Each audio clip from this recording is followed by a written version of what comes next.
Hugo Villarreal, y como siempre un agradecimiento, Hugo, que nos recibas en este tu espacio. Y hoy vamos a hablar del impacto en el ser humano de la sociobiología.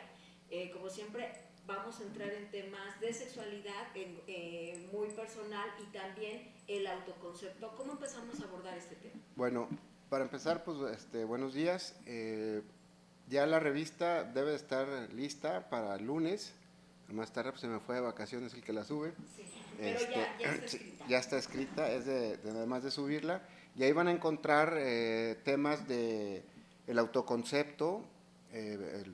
Vamos a ver temas de lo que es cómo en las relaciones también uno se genera un autoconcepto.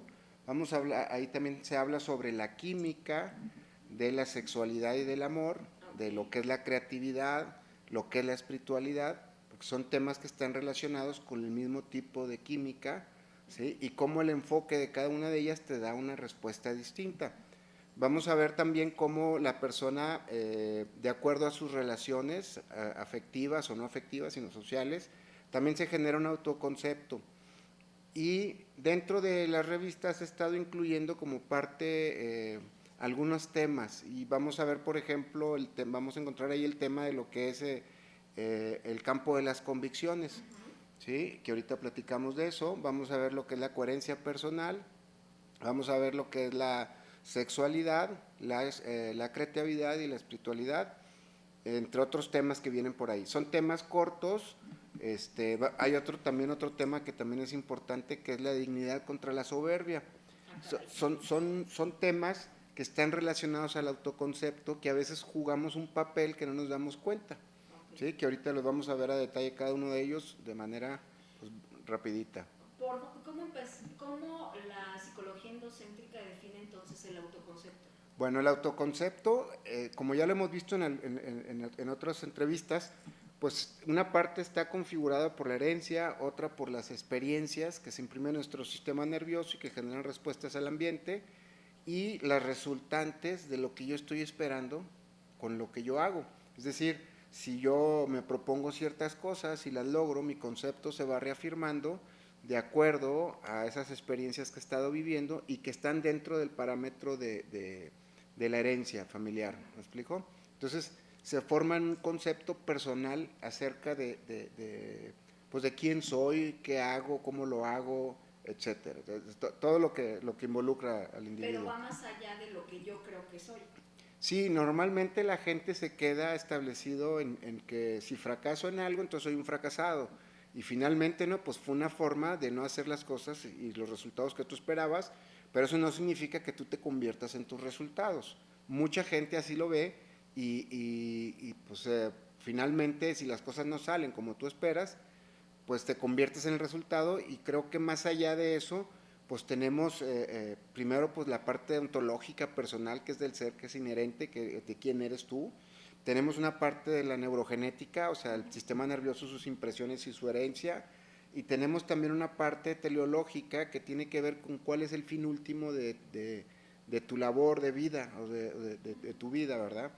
También tenemos una cuestión acerca de que nos impide o que nos debería de impedir en convertirnos en nuestros resultados, que tiene que ver con la verdad personal. La verdad personal es algo que no nada más está en función del razonamiento o de un concepto, porque la verdad, aparte de que sea todo esto, también es una parte que se experimenta. La verdad es algo que se siente, que se conecta con la cabeza y se vuelve parte de uno, y uno desde ahí vive, desde su verdad personal. A ver, pero ¿cómo la psicología endocéntrica lleva en el proceso de desarrollo del ser humano a que salga inclusive de un autoconcepto sesgado?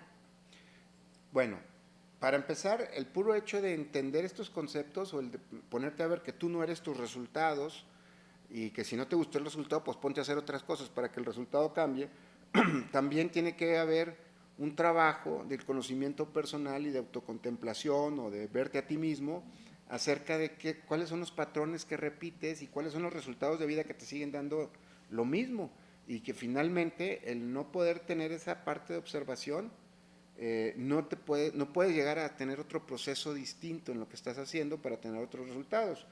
Es decir, normalmente la gente no le gusta un resultado, se siente mal, se convierte en el resultado, y en vez de ponerse a observar qué fue lo que pasó, se pone a hacer otra vez otras cosas diferentes para tratar de cambiar el resultado y finalmente vuelve a llegar a donde mismo, porque no se observó durante el proceso y no reconoció ningún patrón de las conductas o las emociones o los hechos como los vio. Y a partir entonces de ahí, ¿cómo integras el concepto de sexualidad, que tiene que ver cómo inclusive esto te vincula con el otro? Ok, bueno, primero que nada, estamos hablando ahorita de las últimas entrevistas del circuito sociosexual o lo que tiene que ver con la sexualidad y la parte social.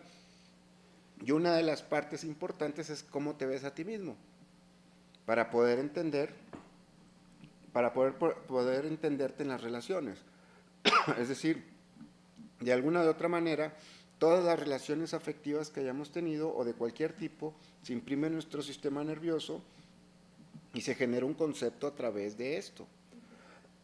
El concepto personal, finalmente, pues es el cúmulo de todas estas experiencias. Sin embargo, también hay una parte heredada, ¿sí?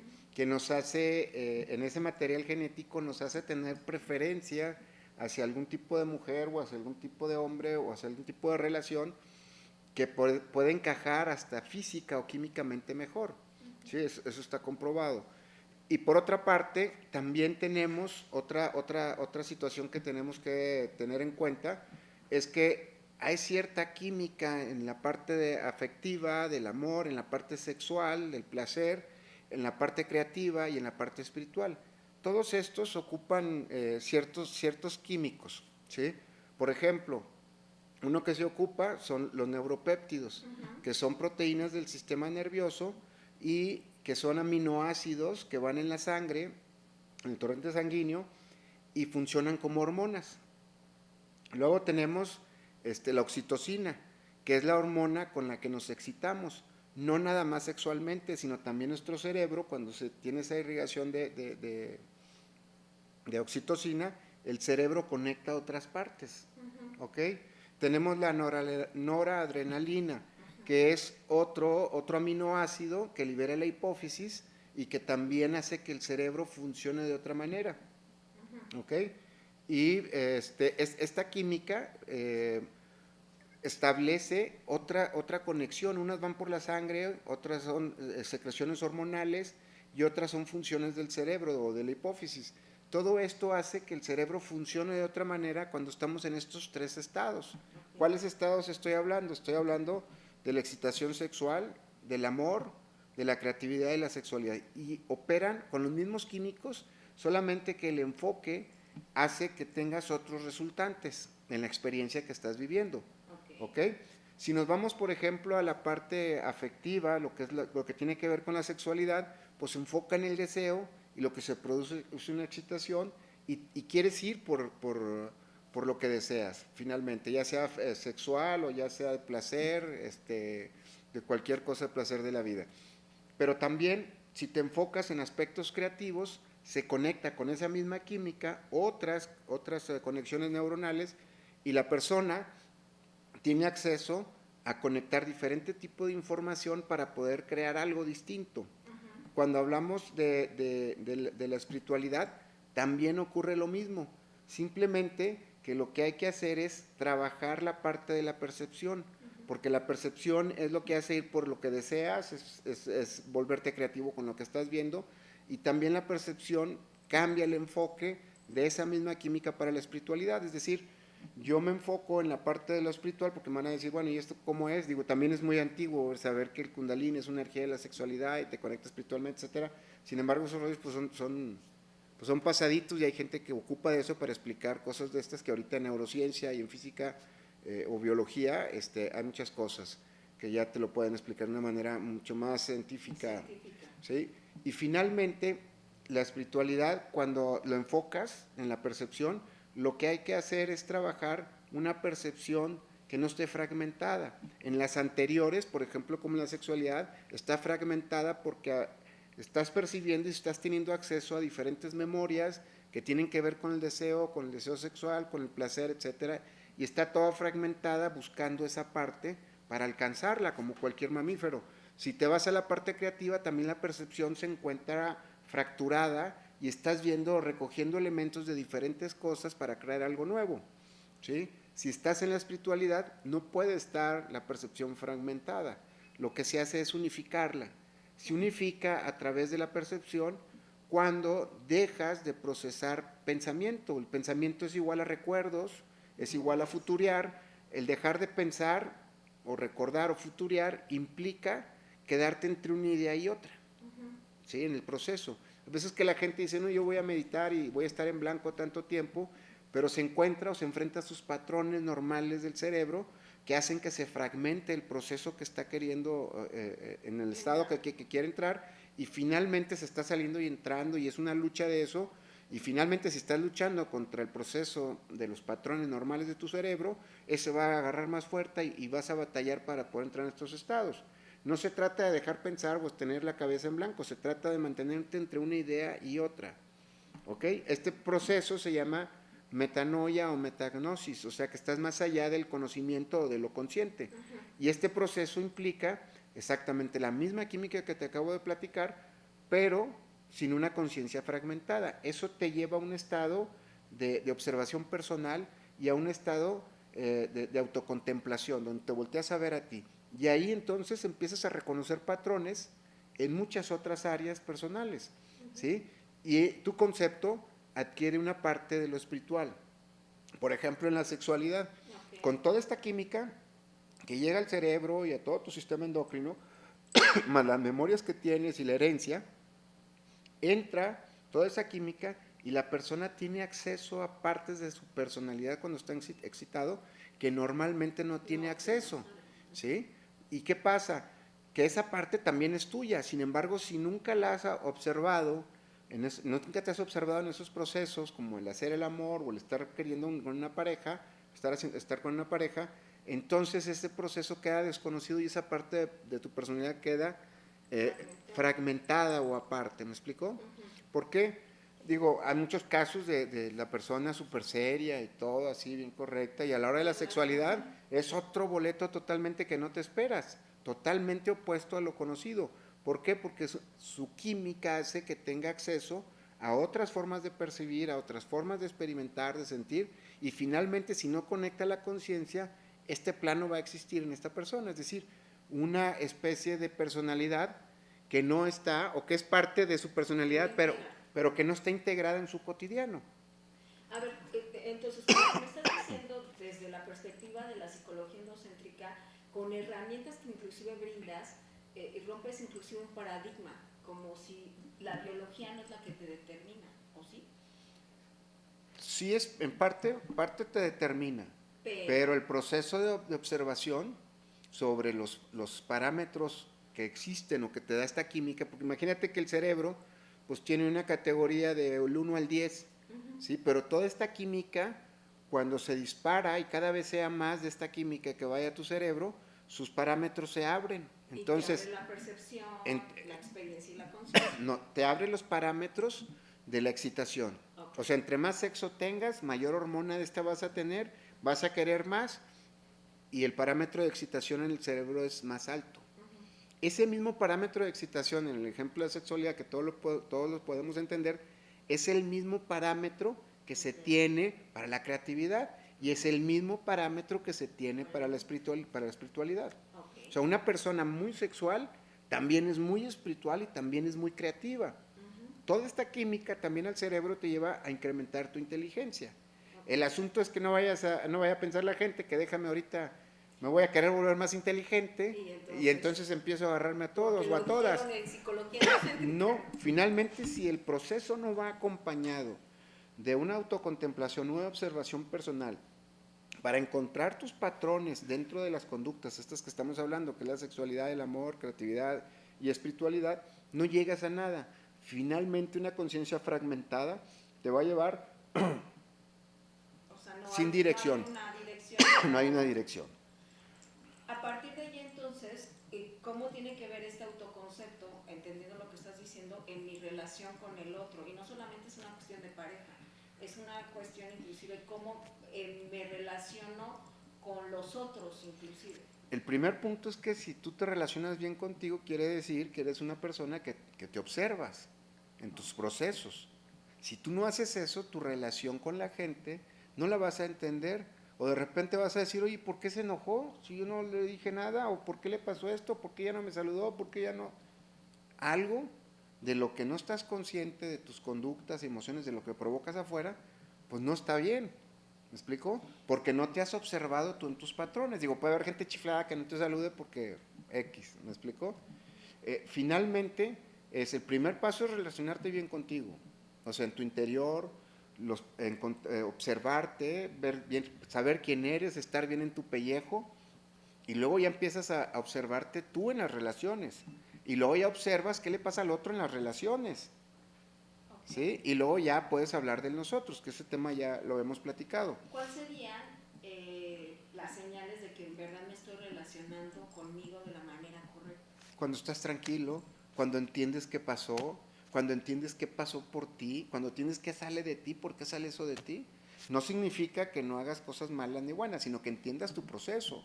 Porque esa categorización de decir esto es bueno o es malo, pues es muy personal.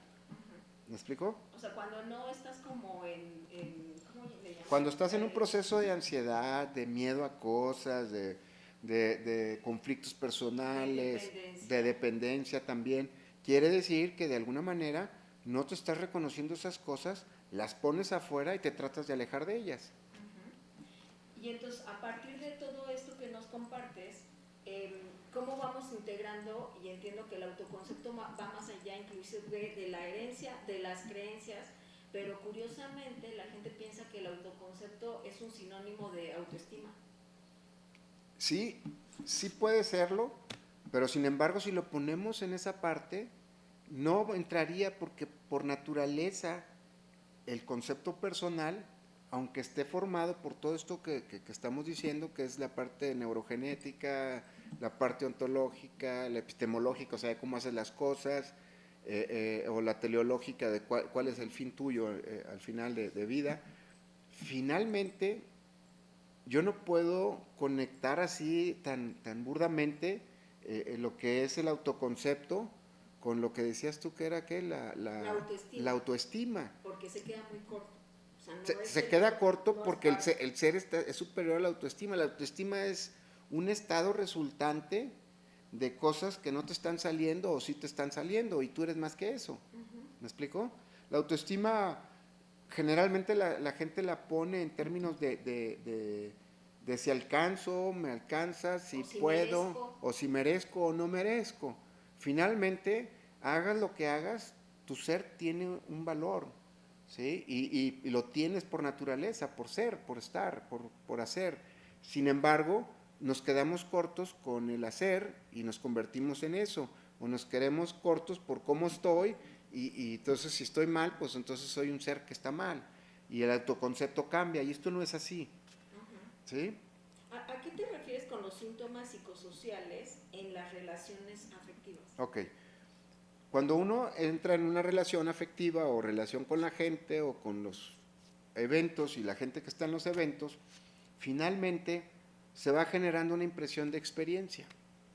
Cuando estas experiencias de relación no son las que yo espero, o relaciones fallidas, o relaciones serias pero no formales, a eso me refiero que sí, tienes una relación seria, sí, pero nunca formalizas. O sea, tienes 20 años del novio que todo mundo, o la novia que todo mundo te presenta, pero no llegas a formalizar. Eso puede generar síntomas, si eso es lo que no se está buscando. Si lo que se está buscando es formalizar, pues si no formalizas puede generar síntomas emocionales o síntomas físicas cuando esto se prolonga, ¿sí? También puede ser que esa es la relación que estás buscando y en el momento que vas a entrar a lo formal, o sea, el compromiso ya serio, igual genera los síntomas, etcétera, porque va de acuerdo a cada persona.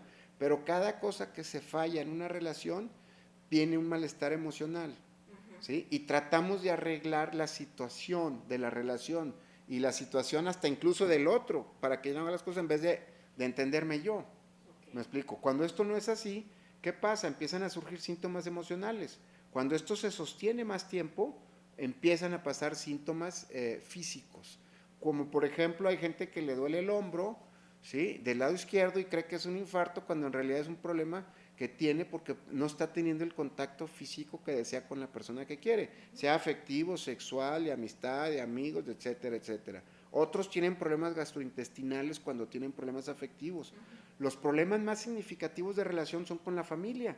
Cuando uno está mal con la familia y no entiende los procesos de lo que está pasando, genera síntomas, ¿sí? Y muchas veces, sí, muchas veces estos se convierten en patrones de sociales y se generan síntomas sociales específicos, ¿sí? Y estos finalmente generan una parte que no se hace estable dentro de la parte social, que viene desde la familia, viene desde las relaciones, viene de los actos emocionales, afectivos fallidos. Ok, por ejemplo, no sé, en lo que estás diciendo, en México, ¿no? Que uno de los principales problemas de salud es la diabetes, pero en las cifras, y como te lo plantean, es como si fuera un efecto solamente de salud porque tomaron mucho azúcar, cuando el efecto, desde esto que me estás diciendo, tiene muchos factores que tienen que ver con la herencia, con los patrones de conducta, con el autoconcepto inclusive como sociedad. No, y personal, ¿y qué papel juegas en la parte social,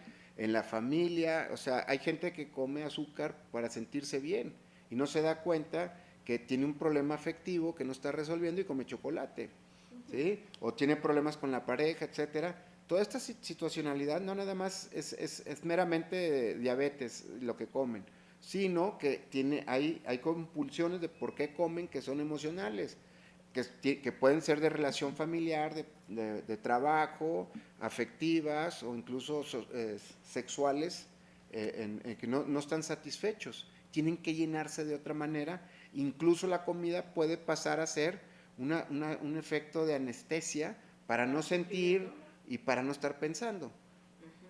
Y cuando pones esto sobre la mesa, entonces llevas al ser humano a un proceso de responsabilidad. Sí, finalmente sí, pero tiene más peso lo social si no te entiendes cómo estás operando dentro de lo social.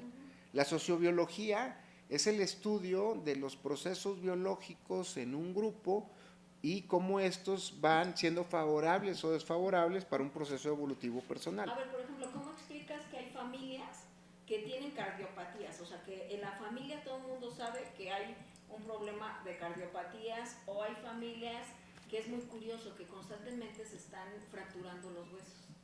Bueno, finalmente pues tendremos, no hay generalidades. No hay generalidades, yo creo que es un asunto de observarse uno en la familia, observar la familia y reconocer los patrones y ver qué está pasando. ¿Por qué? Porque no podemos generalizar que los huesos que se quiebran o las familias que siempre están enfermas del estómago o que tienen neuralgias constantes o problemas musculares, no podemos ser deterministas y decir es que esa familia tiene una herencia así y el tipo de herencia les lleva a estas conductas y estas conductas con estas emociones y entonces tienen relaciones o sea, no podemos generalizar. Por eso es el proceso del autoconcepto a través de la autocontemplación personal y los patrones que surgen de ahí, para poder determinar algo a nivel personal y luego familiar. Pero sí los llevas a esa búsqueda. Te sí, digo sí. Porque, por ejemplo, creo que uno en esta visión sesgada siempre le hemos dado en las enfermedades, el único peso es la herencia. No, tiene también. O la biología, y lo que me estás diciendo es que no es solamente eso. No necesariamente es eso, son muchos otros factores. ¿Dónde estás? ¿Cómo te alimentas? ¿Con qué gente te encuentras normalmente? ¿Qué experiencia, en dónde te pones para vivir qué experiencias? ¿Y a dónde te llevas con esas experiencias que vives? Y por ejemplo, ahí cómo entra la biología genética y la ontológica de lo que estabas describiendo, para entonces ir ubicando en dónde estar parado y poder inclusive indagar en nuestro propio autoconcepto. Ok, la idea de una ontología neurogenética, ¿Cómo dijo que dijiste?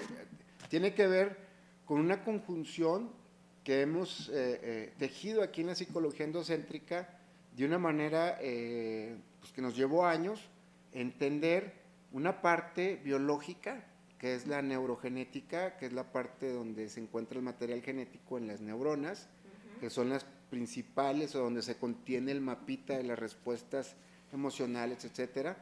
Tejerlo con la parte que tiene que ver con la filosofía, de la ontología que estudia el ser, y con la parte teleológica que tiene que ver con que también es parte de la filosofía, que tiene que ver con los fines últimos o tu verdad personal y lo que tú vives y cuáles son tus fines últimos como persona. Normalmente estos tres aspectos, uno de la ciencia, de las áreas biológicas y de las áreas filosóficas, no se encuentran contenidos, ¿sí? Y por ahí el tema original o el primero que se escribió también dice neurogenética, ontológica, teleológica, interestelar, porque finalmente estamos dentro de un campo cosmológico que intervienen muchos otros factores, no nada más, o sea, de la especie, no nada más aquí en la Tierra, sino de un proceso evolutivo en el que estamos inmersos. Ok, y eso entonces, que suena muy elevado, ¿cómo lo aplicas en el día a día? Mira, no es tanto el concepto como está para aplicarlo en el día a día y decir hoy voy a ser más ontológico, ¿no? O voy a ser más cósmico, ¿de qué? ahora voy a ser más interestelar o Cósmico interestelar. no, más bien es para entender en el proceso personal dónde estás, Okay. ¿sí? Porque no voy a hacer nada más mi herencia ni mis experiencias. También tengo una identidad ontológica, o sea, la parte del ser, ¿sí?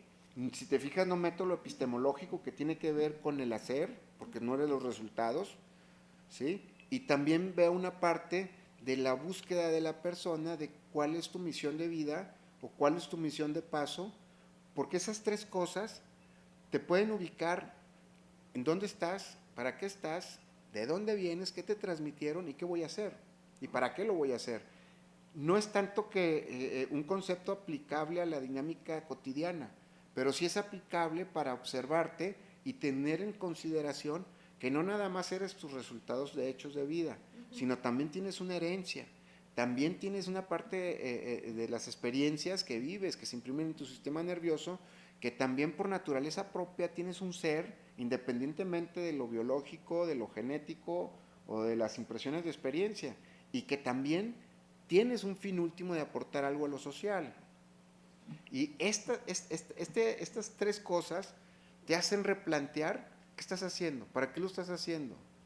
Puedes hacer lo que tú quieres si no tienes la genética o si no tienes la experiencia, la impresión de la experiencia. Si quieres hacer algo, entonces voy a buscar cómo conectar con mi experiencia, poniéndome en situaciones donde se imprime en mi sistema nervioso el poder tener esas políticas para responder a lo que quiero. Si no tengo la herencia, puedo modificarla a través de saber quién soy, qué es lo que busco, qué es lo que quiero y orientarme a eso para ir modificando estas. Esta es una dinámica modificable entre ellas. Y le quitan lo determinista que de pronto de lo biológico. La psicología tradicional. Sí, lo determinista no nada más de la psicología tradicional, sino también de lo biológico, de los aspectos genéticos y de la misma filosofía cuando habla de la ontología o de la teleología. O estas frases de infancia es destino, ¿no? Que de pronto eran tan deterministas que lo que pasa ¿qué haces con eso? No puedo, era como, ya no puedo hacer nada. Lo que pasa es que esa que infancia es destino, pues te metes al área biológica, ¿sí? Y una impresión de experiencia te cambia tu biología que finalmente te va a ir a cambiar el resto de tu vida, ¿sí? O una herencia, también la metes en esta parte de las conductas para determinar tu autoconcepto y dicen, no, pues es que viene de tal familia no. Y así son, así acéptalo. Y finalmente no estamos sujetos o determinados por todas estas cosas.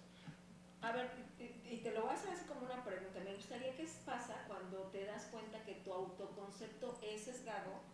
El proceso, no hay una cierta resistencia que solito te quiere llevar. ¿Cómo es este proceso de resistencia que te quiere? O sea, te estás dando cuenta que tu autoconcepto no es el correcto. No decimos que sí es malo, bueno, pero que no te lleva al punto donde quieres estar.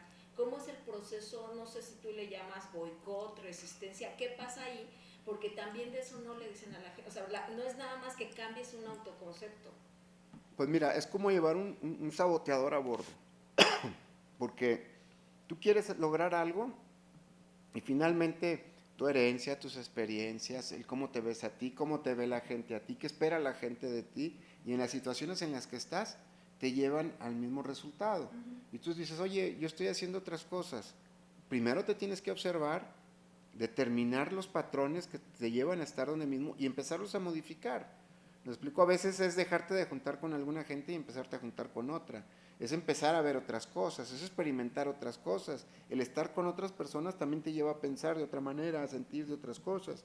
También te lleva a medirte dónde estás, te lleva a ver cuáles son tus limitaciones. Este proceso, finalmente, para quitar, vamos a decir, ese saboteador a bordo, tendrías que entrar a ver qué es lo que estás haciendo dentro de esos patrones para volverte a colocar en el camino de llegar al mismo punto. ¿Pero qué haces? ¿Te peleas con el autosaboteador? No, empiezas a observar. ¿Lo niegas? Vamos ¿Te a haces cuate de él o cómo? No, el asunto es empezar a observar primero qué es lo que Te sabotea. te sabotea. O sea, ¿sabes qué?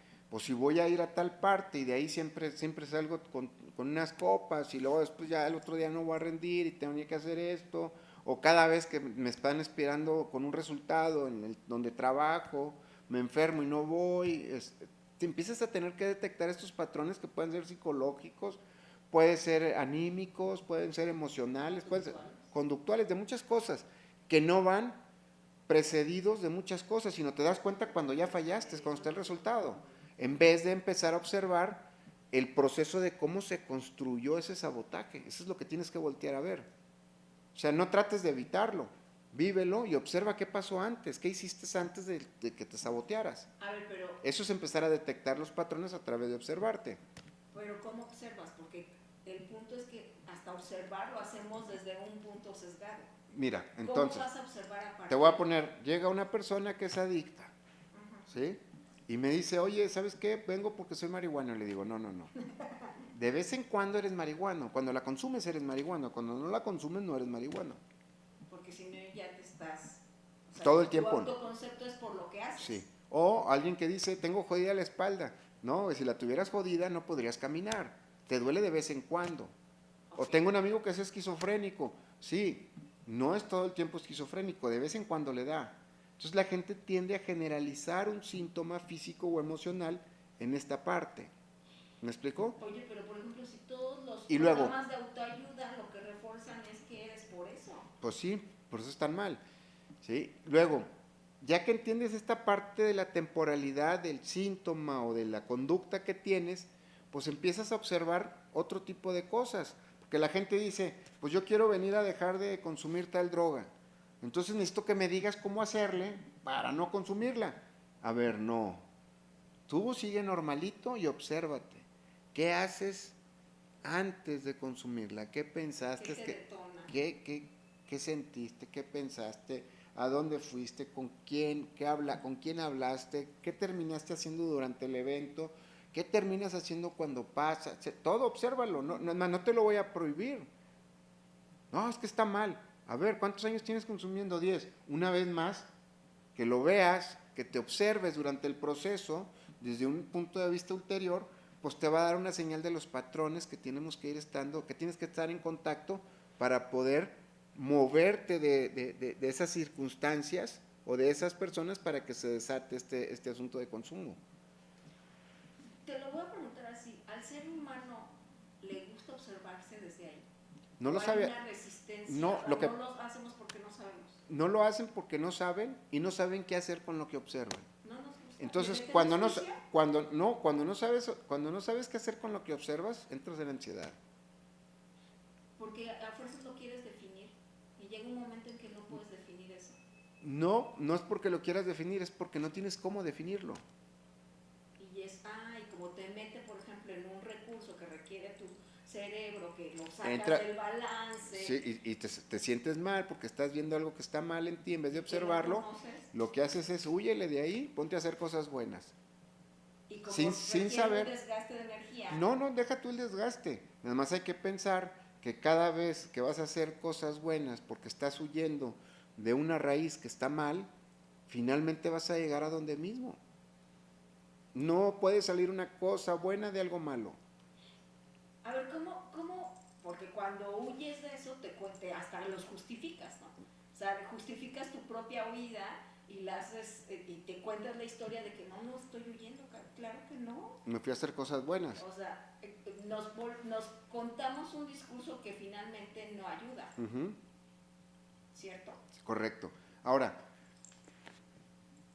llegar desde esta parte negativa a un proceso positivo, mejor te hablo del proceso positivo, Ok. ¿sí? Y hay un temita ahí en la revista que se llama el campo de las convicciones. Ok.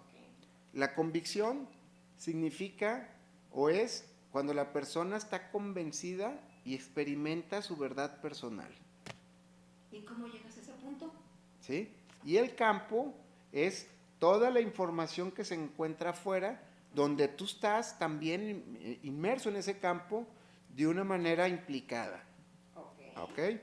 ¿Cuál es la verdad personal? Lo que te mantiene vivo, para lo que eres bueno, para donde eres tú, totalmente tú, esa es tu verdad personal. A ver otra vez. Donde no tienes que ocultarte, donde eres tú, donde eres bueno para eso, donde eres incansable para Cuando eso, te brota. cuando eres fluido en lo que estás haciendo. Ok. Es tu verdad personal.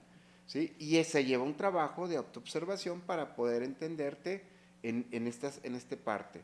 El campo, porque el tema es el campo de las convicciones, Ajá. quiere decir que todas estas verdades personales son recursos que se encuentran en el ambiente, personas, situaciones, eventos, etcétera. Y uno toma de ahí todo esto, ¿sí? Y construye parte de lo que uno es a través de su concepto y de la percepción que tiene de todo lo que está pasando allá afuera. Y entonces quiere decir que la persona se convierte en una persona coherente, Ok. ¿sí? O sea, lo que traes aquí, lo que traes aquí, lo que traes en tu cuerpo, lo que vives y tus resultantes de vida son coherentes. Ok. La coherencia personal es una situación donde la percepción, la experiencia y la conciencia están orientadas al mismo punto, Ok. ¿sí? La coherencia personal habla del hacer, del ser y del estar. Son tres situaciones en las que los tres puntos están, La triada. están orientados a vivir tu verdad personal. ¿Cómo se ve reflejada una persona coherente? En sus relaciones personales, ¿sí? ¿Qué quiere decir? Que sabes con quién estás, sabes qué va a responder o cómo va a responder, sabes que no necesita de estar juzgando, sabe la persona que ella no se va a meter con los demás. ¿Me explicó? Ni con el proceso evolutivo, el proceso de darse cuenta de los otros, a menos de que le pregunten y vas a saber responder de maneras no inquisitivas o no directrices hacia la otra persona. Permíteme mandar saludos y también por ahí a nuestro querido productor Enrique Zamudio, le agradecemos la producción. Por ahí me dice que el audio se escucha un poco bajito, Samu, para que lo podamos checar. Gracias a Shetiel que nos está viendo. También la doctora Mayram que está conectada. A Viviana Bustos nos dice, yo estoy aprendiendo a observarme. Hoy desperté bien, sin embargo al rato siento cosas extrañas como decaimiento, sensación. Si hubiese seguido en ese ahora estaría deprimida. Ya se está observando, que es lo importante que el día de hoy nos comparte. Gracias Viviana porque nos manda saludos y felicitaciones por este fin de año. Gracias, en verdad lo recibimos con mucho cariño. A Patti Cuellar también que está conectada, a nuestra querida Lili Niebla que también ya lo está compartiendo este live a través de las redes sociales y bueno, siempre presente. Amor para ti en este espacio y a todos los que están conectados, en especial hoy domingo que siguen las fiestas, que muchos están de vacaciones y que se siguen nutriendo de lo que compartimos en este espacio. Gracias por estar. Seguimos para poder terminar de aterrizar lo que estás diciendo. Entonces, las convicciones, cuando ya entras en este proceso, cuando estás parado en esta congruencia, eso te permite inclusive una vivencia, una experiencia y una conciencia diferente. Sí, finalmente te reconoces quién eres, reconoces cuáles son tus limitaciones, no estás peleada con esas limitaciones, estás bien con ellas y finalmente la gente sabe quién eres y qué espera de ti, ¿sí? Y al ser coherente, pues, los resultados son contundentes en lo que hagas, en lo que te propongas. ¿Me explicó? Cuando la persona pues no se conoce, va a querer cosas que a lo mejor no tiene los recursos para hacerlos en ese momento, no va a tener la posibilidad se ve haciendo cosas o con una resultante, pero finalmente no se puede llevar a ese punto, ¿sí? Y ahorita para uno de los comentarios que hacía ahí, que se empieza a observar y que empieza a sentirse bien y luego se empieza a sentir mal, es un proceso normal, ¿sí? Cuando uno empieza, te lo voy a poner en otro proceso sin ese sentirse, cuando uno empieza a relajarse, ¿sí? Y entra a un estado de relajación profunda, cuando cambia el aire, entras en una hiperventilación de un pasito, de un segundito, donde sientes esa parte y luego ya te relajas, ¿sí? Eso también pasa cuando empiezas a observarte. No pasa nada si empiezas a observarte y de repente dices, oye, me siento como mareado, mejor abro los ojos, siento mi cuerpo raro. Síguele, no pasa nada, no te vas a morir, no va a pasar absolutamente nada. Y cuando trasciendas esa parte de esa resistencia del organismo, de esa resistencia biológica o del mismo cerebro o de las experiencias que te están llegando a tu cabeza, te están poniendo así, una vez que trasciendes eso, vas a empezar a observar que esos patrones de eso que estás sintiendo son las experiencias que se te ponen antes de que tú busques algo y son las experiencias, vamos a decirlo, saboteadoras para alcanzar alguna situación. Pero ya estás en un proceso de observación y las identificas. ¿Sí? Ya no caes en ellas. No, exacto. Porque yo puedo estar en confusión en algo, ya sea emocional o física. Pero si yo me empiezo a observar el proceso de la confusión, no la voy a dejar de sentir, pero voy a empezarla a entender. Okay. En vez de entrar en un estado de ansiedad. Y inclusive cambias el paradigma de que hacemos todo lo imposible por evadir el dolor. Sí, pues la parte de sentirse extraño o sentirse raro al estarse observando. Oye, nos mandan saludos desde París. Ayer le mandamos un abrazo. Gracias por las bendiciones y las buenas vibras que nos envías. Ana Cosío también está conectada. Y gracias a nuestra querida tribu que siempre, en verdad, nuestra comunidad está al pendiente. Y que también estos contenidos los puedes consultar, ya sea en Elvia Gómez Vivienda en Equilibrio o a través de YouTube, que es Psicología Endocéntrica, y la página. En YouTube es Escuela Endocéntrica, la página es endocéntrica.org y ahí va a estar la revista, espero el lunes o martes. ¿Por qué abordar este tema, sobre todo que viene el 31? Que nos vendimos a una idea que es como muy comercial, de que con que pidas tus 12 deseos a las 12 de la noche va a ser suficiente, con que te compres unos calzones amarillos, ¿no? Ya entonces va a llegar el dinero, con que te compres los rojos. O sea, hacemos un sinfín y digo, para divertirte está padre, y los rituales significan para el ser humano en su evolución muchas cuestiones, pero no basta con quedarnos en la parte superficial. Yo creo que esa parte pues es parte de una tradición y de un juego, que finalmente, digo, hay gente que lo toma muy en serio, qué bueno que le dé todo el poder a todas esas cosas y si te salen, pues dale, qué padre. Sin embargo, yo quisiera ir un poquito más allá sobre lo que representa el fin de año en cuanto a que algunas personas podemos decir, que todos lo hemos hecho, decir, voy a dejar de hacer esto, voy a dejar de hacer lo otro, voy a dejar de fumar, voy a dejar de tomar, voy a dejar, ¿sí? Y de repente a los 2, 3 días, oye, pues no quieres dejar de fumar, sí, pero de los míos, ¿verdad? Entonces, ahora te agarro de los demás. Sí, entonces finalmente esta parte, dentro de la configuración del cerebro, no opera. Okay. El cerebro, si tú le dices, no quiero sumar, no quiero restar, no quiero dividir, no quiero hacer productos notables, no quiero factorizar, no quiero integrar, no quiero... Va a decir, bueno, ¿qué es lo que quieres? Pero no sabemos eso. Entonces, oye, lo que quiero es sumar. Okay. ¿Me explicó? Fue la que no dije. Entonces al cerebro hay que decirle qué es lo que quieres. El comando correcto. Vamos a llamarlo así. O sea, le tengo que decir a mi cerebro, oye, no le voy a decir no quiero fumar, le voy a decir qué quiero hacer ahora.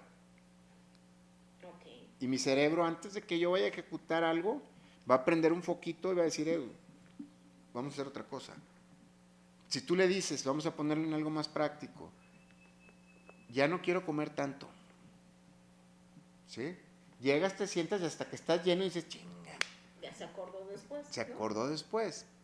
Pero si le dices, quiero comer un chícharo y un frijol, cuando te sientas y tienes el plato así, te va a decir, un chícharo y un frijol.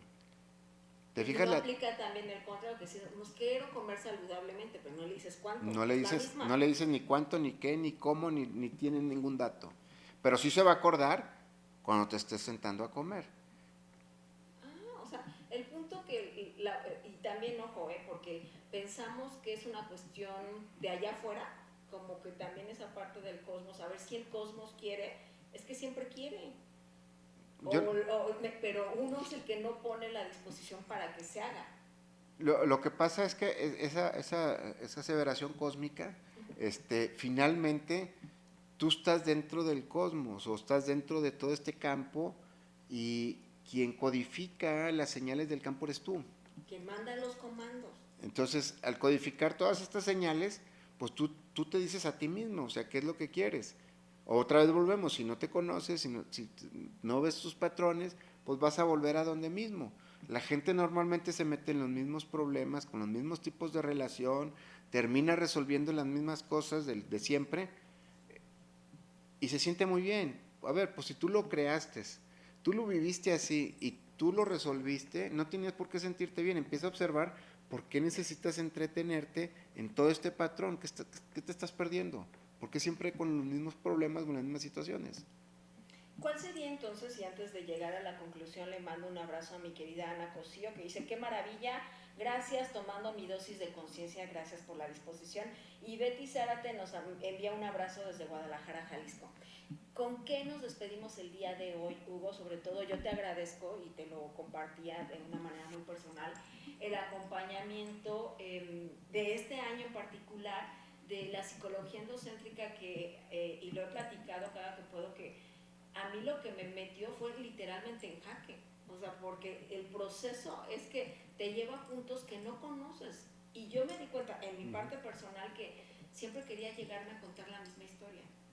Y hoy puedo agradecer que qué padre que haya caminos que no te den por tu lado y te hagan tomar conciencia, cambiar tu percepción y tu experiencia para experimentarte de una manera distinta. Eso es algo que puedo agradecer a la psicología endocéntrica.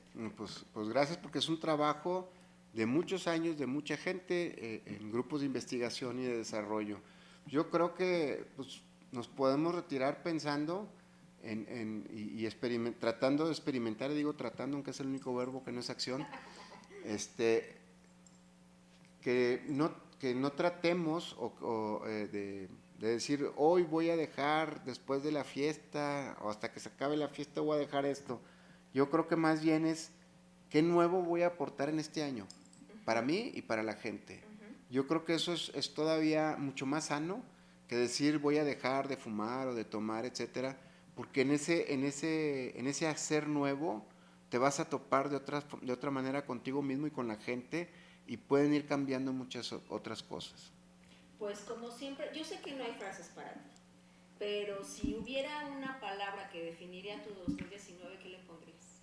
Que definiera mi 2019, pues perseverancia, conciencia y estar bien conmigo y con la gente. Como siempre, Hugo, gracias por abrir las puertas, gracias por la enseñanza, y si algo nos trajo también el 2019 fue la apertura del grupo didáctico, que por cierto está sesionando. Me han preguntado que si todavía hay tiempo para poderse agregar, hasta este enero todavía se puede. Todavía, yo creo que sí, ya después ya se complica. Ya después se complica, pero el 19 de enero todavía tenemos acceso porque empezamos el tercer módulo. ¿Cuál es el que nos toca? Nos toca ver el autoconcepto personal, que es parte del tema que estamos viendo. Pero es bien diferente cuando vienes al grupo, porque en una hora no alcanzamos a ver lo que se maneja en el grupo y lo que trabajas cada quien directamente. Y la verdad, si pueden todavía agregarse, es en Querétaro, es presencial, es la única manera ahorita que se está abordando el grupo. Y todavía en la página, la mía, inclusive después del artículo que viene, El cuerpo tiene memoria, ahí están los datos para que se inscriban. Y como siempre, gracias Enrique, un placer que este año se armó el equipo de producción, y bueno, pues gracias Hugo. Gracias. Y mandamos un abrazo a todos. Recuerden que mañana tenemos programa, tenemos colaboración en radio, también el martes tenemos programa especial de fin de año, luego nos tomamos unos días, el viernes también tenemos grabación, pero bueno, siempre compartiendo la información útil que transforma tu vida. Gracias Hugo, gracias. Me despido y como siempre agradeciéndote tu presencia.